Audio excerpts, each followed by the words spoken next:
Bonsoir, Internet. Entendez-vous? On dirait un grattement, une respiration, un bruit dans la nuit. Aujourd'hui, on essaye de faire peur à nos joueurs. L'horreur dans les jeux de rôle.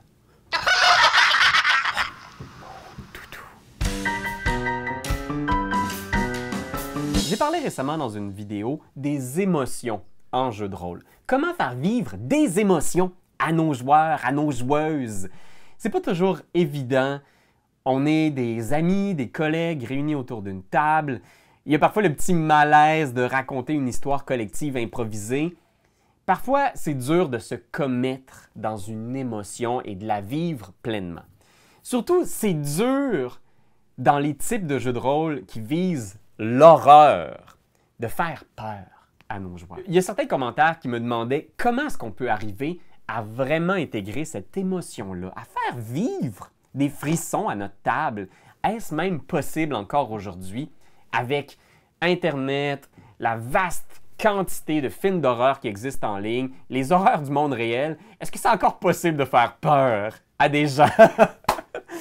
Ben oui, aujourd'hui, je vais vous donner quelques conseils pour essayer de manier l'horreur, les frissons, l'angoisse, l'épouvante dans vos parties de jeux de rôle, que ce soit dans Donjon Dragon, si vous voulez faire un Donjon Dragon d'épouvante pour Halloween, l'Appel de Cthulhu, Mothership ou tout autre jeu qui est censé faire peur, comment est-ce qu'on peut arriver à au moins essayer d'aller chercher ça chez notre groupe? La première chose à considérer, c'est l'importance de la nuance. Hein, j'ai l'impression que parfois on sent qu'on veut vraiment avoir une émotion viscérale qui va faire que les gens, les joueurs vont se lever de table, vont courir, vont aller se cacher, se dissimuler, mettre la main sur leurs yeux. Mais ça, c'est un peu... il ne faut pas surestimer c'est quoi les émotions qu'on va vivre aujourd'hui quand on consomme une histoire. Il y a toutes sortes de nuances dans l'émotion de la peur. La peur, hein, c'est une émotion très, très vive, très forte, qu'on va sentir dans certains contextes quand on sent qu'il y a un danger ou quand on sent un réel danger pour les personnages qu'on va suivre dans un récit ou une histoire. Quand on anticipe, puis il y a toutes sortes de nuances à cette émotion-là, des sentiments qui sont connexes, que ce soit de l'incertitude, que ce soit du dégoût aussi dans certains types d'horreur physique, que ce soit du désespoir aussi, de la tristesse. Fait que quand on pense à un jeu de rôle d'horreur, il ne faut pas chercher uniquement l'émotion vive de l'horreur viscérale. On est quand même dans un jeu de rôle. Puis les gens qui cherchent à vivre une expérience de jeu de rôle d'horreur, c'est souvent des habitués aussi du genre. Fait que c'est des gens qui vont avoir écouté des films d'horreur, ils vont consommer des romans d'épouvante, etc.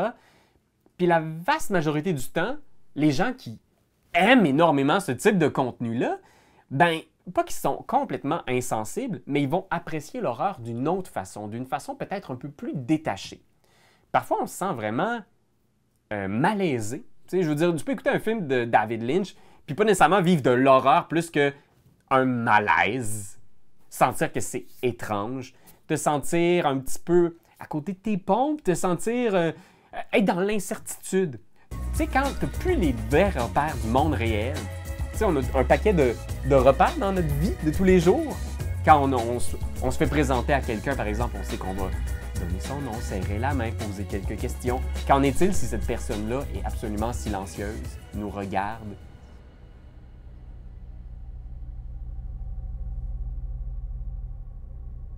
We've met before, haven't we? Comment ça nous fait sentir? Pensez à toutes les émotions qui sont connexes à la peur.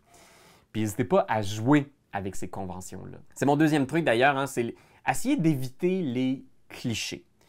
Pensez à vos premières idées d'horreur. Dès qu'on pense à un film d'horreur, on va penser à nos classiques, les archétypes comme Alien, par exemple. On va penser aux histoires de slasher, les fameux tueurs qui vont poursuivre des adolescents dans la forêt. Parfois, c'est agréable de se plonger dans un cliché bien connu, comme du comfort food. C'est un plat rassurant. On sait qu'on va jouer les beats de « Ah, Tiens donc, la Station spatiale de recherche scientifique ne répond plus à nos appels. Je me demande ce qui s'est passé sur la surface de celle-ci. Parfois, il y a un plaisir à juste revivre le scénario de Alien point par point. On ne va pas vivre le sentiment d'horreur, mais on a un plaisir à incarner un genre de Ripley, puis combattre justement la fameuse créature. Mais si ce que vous cherchez, c'est essayer de faire vivre des émotions réelles chez vos joueurs, essayez d'éviter les clichés. Pensez aux clichés et essayez de voir comment vous pouvez les contourner. Donc, si justement il y a une station scientifique qui ne répond plus à l'appel, si vous vous dites ce qui serait passé dans Alien, c'est on débarque, il n'y a plus personne sur le vaisseau, peut-être que vous débarquez sur le vaisseau et au contraire, tout le monde est là. Même, il y a plus de monde qui était censé avoir. Je sais pas. Allez penser en dehors du cliché, retournez-les complètement. Moi, j'ai été très, très troublé aussi par tout ce qui est horreur physique. Fait que d'essayer d'imaginer comment le corps peut être modifié de façon horrifiante. Je me souviens, là, il y a deux images très claires que j'ai en tête, là, parce que ça, je trouve que ça marque aussi. Là.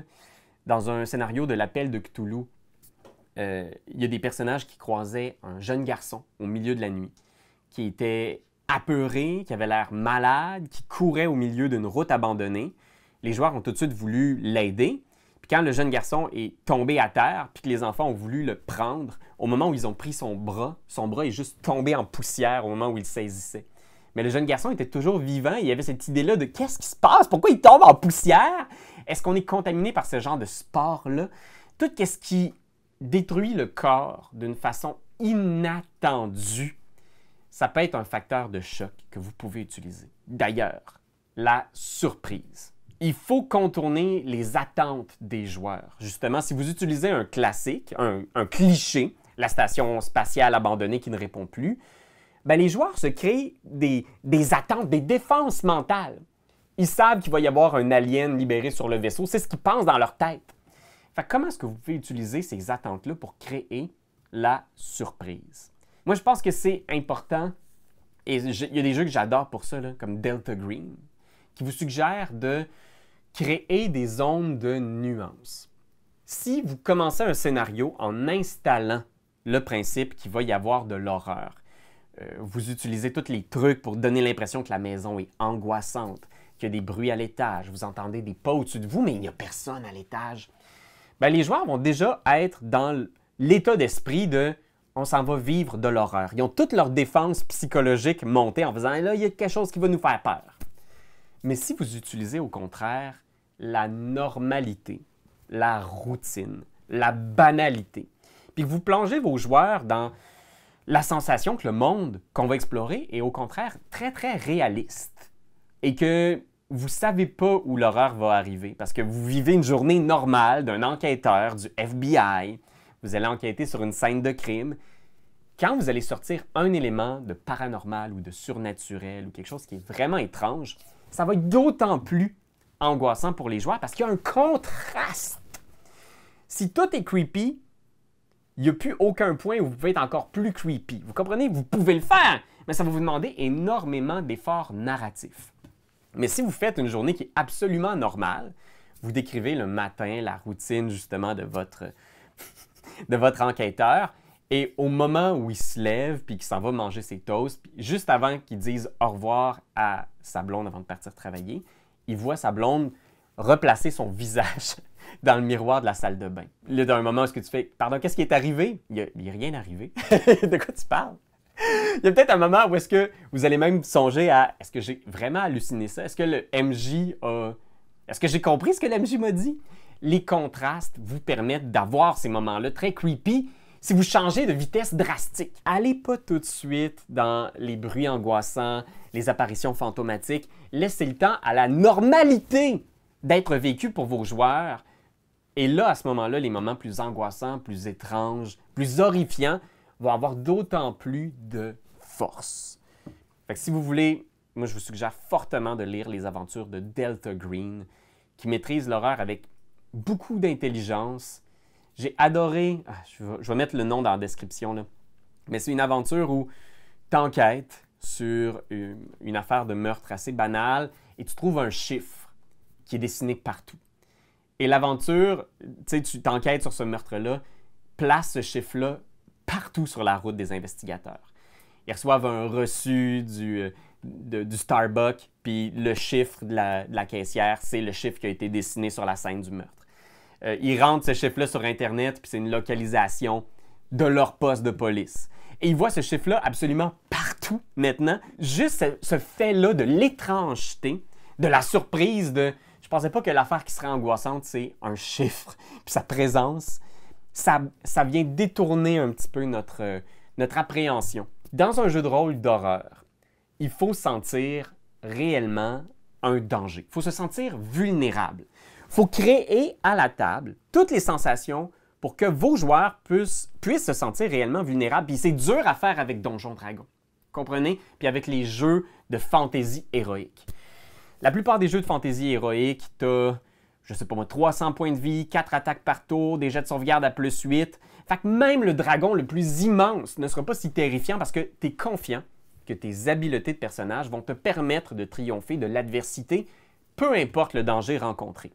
C'est pour ça que dans la vaste majorité des tentatives de parties horrifiantes avec du Donjon Dragon ou du Pathfinder, c'est difficile parce que les joueurs se sentent invincibles. Pour créer le sentiment de vulnérabilité, vous devez créer un adversaire qui est impossible à faire du dégât ou qui fait une quantité de dégâts tellement incroyable que vos joueurs vont être comme « Hey, il va nous tuer d'un coup, lui! » Il y a plein de jeux qui créent facilement avec ces mécaniques ce sentiment de vulnérabilité-là. Parce que vous avez peu de points de vie, vous avez peu de ressources. Il faut naviguer avec délicatesse là-dedans, mais si vous n'avez pas cet élément-là, c'est là que vos joueurs n'auront jamais peur. Parce qu'ils ne sentiront pas qu'il y a une possibilité, qu'il y a quelque chose qui leur arrive qui va les mettre en danger. Puis si on ne se sent pas en danger, on n'a pas peur. Fait que si vous jouez à Mothership, vous jouez à Alien le jeu de rôle, vous jouez à l'Appel de Cthulhu, je vous en prie, si vous voulez créer ces émotions de peur-là, vous devez pas trop donner de chance à vos joueurs. Il doit y avoir la possibilité bien réelle que quelqu'un perde la vie, perde la raison, soit transformé de façon irrécupérable, que sa famille soit emportée. Il faut qu'on ait quelque chose à perdre. Puis le plus on est attaché à ces choses-là, le plus on va se sentir effrayé quand ces choses-là sont en jeu. « Oh mon Dieu, je vais vraiment mourir. Oh mon Dieu, qu'est-ce qui m'arrive? Qu'est-ce qui arrive à ma famille? Qu'est-ce qui arrive à ma maison, à ma vie? » C'est important donc que la chose qui est la menace ou le danger le soit réellement. Puis si vous jouez à du D&D, je suis sûr que vous allez être capable de le faire, là, mais il faut craquer la manette à 11, comme on dit. Êtes-vous ça, vous autres? Et finalement, le dernier conseil que j'ai pour votre partie de jeu de rôle d'horreur, c'est de ne pas vous mettre trop de pression non plus. L'horreur, au-delà d'une émotion forte, c'est aussi un style. Les gens qui apprécient les parties de jeux de rôle d'horreur, ils apprécient cette façon-là de parler du monde, de parler de ce qui nous effraie. Qu'est-ce qui fait peur? Est-ce que c'est la puissance des riches? Le fait que quelqu'un qui est puissant, qui a de l'argent, peut faire tout ce qu'il veut dans nos sociétés? Est-ce que c'est le fait que les intelligences artificielles sont des choses incompréhensibles, même par les plus grands esprits de notre monde humain? Est-ce que c'est les changements climatiques, ce qui arrive à la Terre? Est-ce que c'est que la Terre maintenant devient un lieu vraiment inhospitalier pour nous, qu'on ne pourra plus jamais comprendre? Tu sais, vous voyez, l'horreur, c'est aussi une occasion de faire des commentaires sociaux. Fait qu'il y a peut-être là pour vous une occasion aussi de parler de choses des choses qui vont intéresser votre table. Si vous avez un groupe de jeunes révoltés, ben oui, vous pouvez parler des abus des grandes corporations, puis de l'argent, puis des riches, puis des puissants. Si vous jouez avec des jeunes parents, c'est sûr qu'ils vont être préoccupés par le sort des enfants. Si vous jouez avec des amis des animaux, ben peut-être que si vous faites un scénario horrifiant sur les animaux d'une ville qui se révoltent ou qui s'unissent, peut-être que là, ça va les faire frissonner. Fait que oui, il faut aussi réfléchir à notre table de joueurs, réfléchir à ce qu'on veut leur proposer, réfléchir à ce qu'on veut dire, parce que l'horreur, c'est ça, hein, souvent. C'est une façon de parler du monde. Puis on n'a pas toujours besoin de vivre des grandes émotions fortes pour apprécier un scénario d'horreur. Des fois, juste un bon scénario avec beaucoup de style, beaucoup de gueule, c'est plus efficace que des cheap